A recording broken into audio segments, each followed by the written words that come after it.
ನಮಸ್ಕಾರ ಎಲ್ಲರಿಗೂ. ಇಂದು ನಾನು ಹೆಪಟೈಟಿಸ್ ಬಿ ವ್ಯಾಕ್ಸಿನ್ ಬಗ್ಗೆ ನಿಮಗೆಲ್ಲರಿಗೂ ಇನ್ಫಾರ್ಮೇಷನ್ ಕೊಡ್ತಾ ಇದ್ದೀನಿ.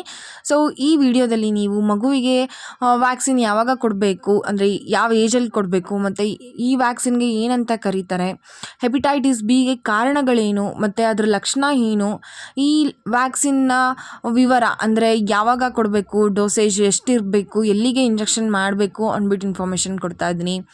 ಮತ್ತು ಲಸಿಕೆಯಿಂದ ಏನಾದರೂ ಅಡ್ಡ ಪರಿಣಾಮಗಳಿದೆನಾ, ಸೈಡ್ ಎಫೆಕ್ಟ್ಸ್ ಏನಾದರೂ ಇದೆನಾ ಅಂದ್ಬಿಟ್ಟು ಹೇಳೋಣ. ದೆನ್ ಲಸಿಕೆ ಹಾಕಿಸಿದ ನಂತರ ನಿಮ್ಮ ಮಗುವಿನ ಆರೈಕೆ ಹೇಗೆ ಮಾಡಬೇಕು ಮತ್ತು ವೈದ್ಯರನ್ನು ಯಾವಾಗ ಸಂಪರ್ಕಿಸಬೇಕು ಅನ್ನೋ ಎಲ್ಲ ಇನ್ಫಾರ್ಮೇಷನ್ ನಾನು ಇವತ್ತು ನಿಮಗೆ ಕೊಡ್ತಾ ಇದ್ದೀನಿ. ಸೊ ಇದೇ ಮೊದಲನೇ ಬಾರಿಗೆ ನೀವು ನನ್ನ ಚಾನಲ್ನ ವೀಡಿಯೋನ ನೋಡ್ತಾ ಇದ್ದರೆ ದಯವಿಟ್ಟು ಸಬ್ಸ್ಕ್ರೈಬ್ ಮಾಡಿ, ಎಲ್ಲೂ ಸ್ಕಿಪ್ ಮಾಡ್ದಲೇ ಕಂಪ್ಲೀಟ್ ವೀಡಿಯೋನ ನೋಡಿ. ಮಕ್ಕಳು ಹುಟ್ಟಿದ ನಂತರ ರೋಗ ನಿರೋಧಕ ಶಕ್ತಿ ಅಂದರೆ ಇಮ್ಯುನಿಟಿ ಪವರ್ ವ್ಯವಸ್ಥೆ ಕೂಡ ಇನ್ನೂ ಬೆಳವಣಿಗೆ ಹಂತದಲ್ಲಿರುತ್ತೆ. ಹಾಗಾಗಿ ರೋಗಗಳ ವಿರುದ್ಧ ಹೋರಾಡೋಕ್ಕೆ ಅಷ್ಟು ಶಕ್ತಿ ಇರೋದಿಲ್ಲ ಹುಟ್ಟಿದ ಮಕ್ಕಳಲ್ಲಿ.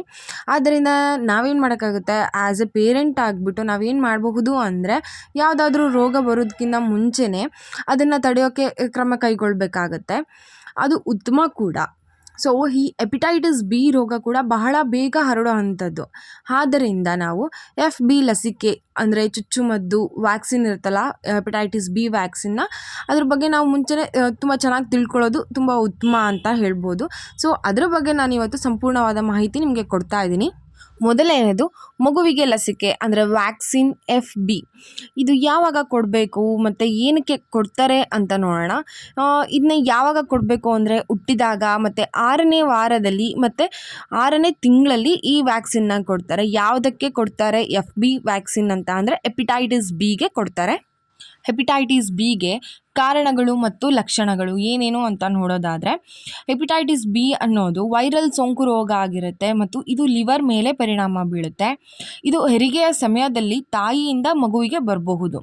ಅದರ ಲಕ್ಷಣಗಳು ಏನಂತ ನೋಡೋದಾದರೆ, ಆಯಾಸ ಆಗುತ್ತೆ, ವಾಕರಿಕೆ ಬರ್ತಾ ಇರುತ್ತೆ, ವಾಂತಿ ಆಗ್ತಾ ಇರುತ್ತೆ, ಹಸಿವಾಗದೇ ಇರುತ್ತೆ ಮತ್ತು ಮೂತ್ರದ ಬಣ್ಣ ಕೂಡ ಬದಲಾಗುತ್ತೆ, ಕಾಮಲೆ ರೋಗದ ಥರ ಕಾಣಿಸ್ತಾ ಇರುತ್ತೆ. ನೆಕ್ಸ್ಟ್ ಬಂದುಬಿಟ್ಟು ವ್ಯಾಕ್ಸಿನ್ ವಿವರ ಬಂದ್ಬಿಟ್ಟು ಅಂದರೆ ಯಾವ ಏಜಲ್ಲಿ ಕೊಡಬೇಕು, ಎಲ್ಲಿಗೆ ಕೊಡ್ತಾರೆ, ಅದ್ರ ಹೆಸರೇನು ಅಂತ ಹೇಳ್ಬಿಟ್ಟು. ಮೊದಲನೇದು ಹುಟ್ಟಿದಾಗ ಹೆಪಟೈಟಿಸ್ ಬಿ ಅಂದರೆ FB1 ಡೋಸ್ ಅಂತ ಕೊಡ್ತಾರೆ. ಸೊ ಇದನ್ನು ತೊಡೆ ಭಾಗಕ್ಕೆ 1 ಇಂಜೆಕ್ಷನ್ ಕೊಡ್ತಾರೆ. ಮತ್ತು 6ನೇ ವಾರದಲ್ಲಿ ಅಂದರೆ 1.5 ತಿಂಗಳು ಮಗುಗಾದಾಗ ಹೆಪಟೈಟಿಸ್ ಬಿ ಅಗೇನ್ FB2 ಅಂದ್ಬಿಟ್ಟು ಸೆಕೆಂಡ್ ಡೋಸ್ ಕೊಡ್ತಾರೆ. ಇದನ್ನು ಕೂಡ ತೊಡೆ ಭಾಗಕ್ಕೆ ಕೊಡ್ತಾರೆ. ನೆಕ್ಸ್ಟ್ 6ನೇ ತಿಂಗಳು ಅಷ್ಟೊತ್ತಿಗೆ ಹೆಪಟೈಟಿಸ್ ಬಿ ಅಂದರೆ FB3 ಅಂದ್ಬಿಟ್ಟು ಇದು ಕೂಡ ತೊಡೆ ಭಾಗಕ್ಕೆ 1 ಇಂಜೆಕ್ಷನ್ ಕೊಡ್ತಾರೆ. ಮಗು ಹುಟ್ಟಿದ ಸಮಯದಲ್ಲಿ ಏನಾದರೂ ಲಸಿಕೆನ ಹಾಕ್ಸೋಕ್ಕಾಗಲಿಲ್ಲ ಅಥವಾ ಅದು ಒದಗಿಸೋಕ್ಕೆ ನಮ್ಮ ಕೈಲಿ ಆಗಲಿಲ್ಲ ಅಂತ ಅಂದರೆ, ಮಗುವಿಗೆ 1 ತಿಂಗಳು ತುಂಬೋದ್ರೊಳಗೇ ಈ ಲಸಿಕೆನ ಕೊಡೋದು ತುಂಬ ಒಳ್ಳೆಯದು. ಸರಿಯಾದ ವೇಳಾಪಟ್ಟಿನ ಪಾಲಿಸೋದು ಕೂಡ ಒಳ್ಳೆಯದು. ಅದನ್ನು ಕೂಡ ಡಾಕ್ಟರ್ ಸಜೆಸ್ಟ್ ಮಾಡ್ತಾರೆ. ಹಾಕ್ಸಿದ್ರೆ ಮಗು ಕೂಡ ತುಂಬ ಸುರಕ್ಷಿತವಾಗಿರುತ್ತೆ.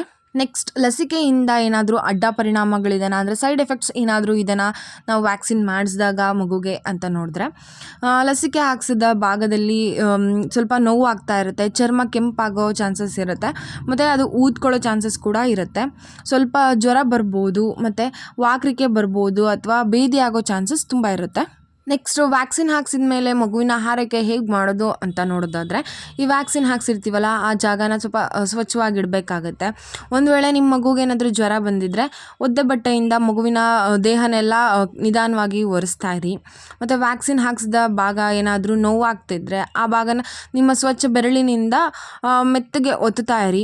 ಮತ್ತು ಆದಷ್ಟು ಈ ಉಜ್ಜೋದು ಅಥವಾ ಯಾವುದಾದ್ರೂ ಲೋಷನ್ಸ್ನ ಹಚ್ಚೋದನ್ನೆಲ್ಲ ಅವಾಯ್ಡ್ ಮಾಡಿ, ಏಕೆಂದರೆ ಇನ್ಫೆಕ್ಷನ್ಸ್ ಆಗೋ ಚಾನ್ಸಸ್ ತುಂಬ ಇರುತ್ತೆ. ಮತ್ತು ಏನಾದರೂ ತುಂಬ ಊದ್ಕೊಂಡಿದ್ರೆ, ಗಂಟು ಥರ ಆಗಿದ್ರೆ ತಣ್ಣ ಬಟ್ಟೆ ತೊಗೊಂಡು ಸ್ವಲ್ಪ ಅದ್ರ ಮೇಲೆ ಇಡಿ ಅಥವಾ ಸ್ವಲ್ಪ ಹಿಂಗೆ ಮಸಾಜ್ ಮಾಡಿ, ಇಲ್ಲ ಅಂದರೆ ಐಸ್ ಕ್ಯೂಬ್ಸಿಂದ ಸ್ವಲ್ಪ ಸಣ್ಣದಾಗಿ ಮಸಾಜ್ ಮಾಡಿದ್ರೆ ಸೊ ಅದು ಕರ್ಗೋಗುತ್ತೆ ಅಂತ ಹೇಳ್ಬೋದು.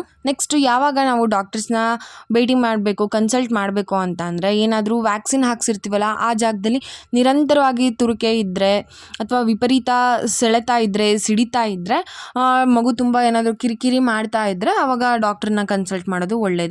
ಇದು ಬಂದ್ಬಿಟ್ಟು ಹೆಪಟೈಟಿಸ್ ಬಿ ವ್ಯಾಕ್ಸಿನ್ ಬಗ್ಗೆ ಇನ್ಫಾರ್ಮೇಷನು.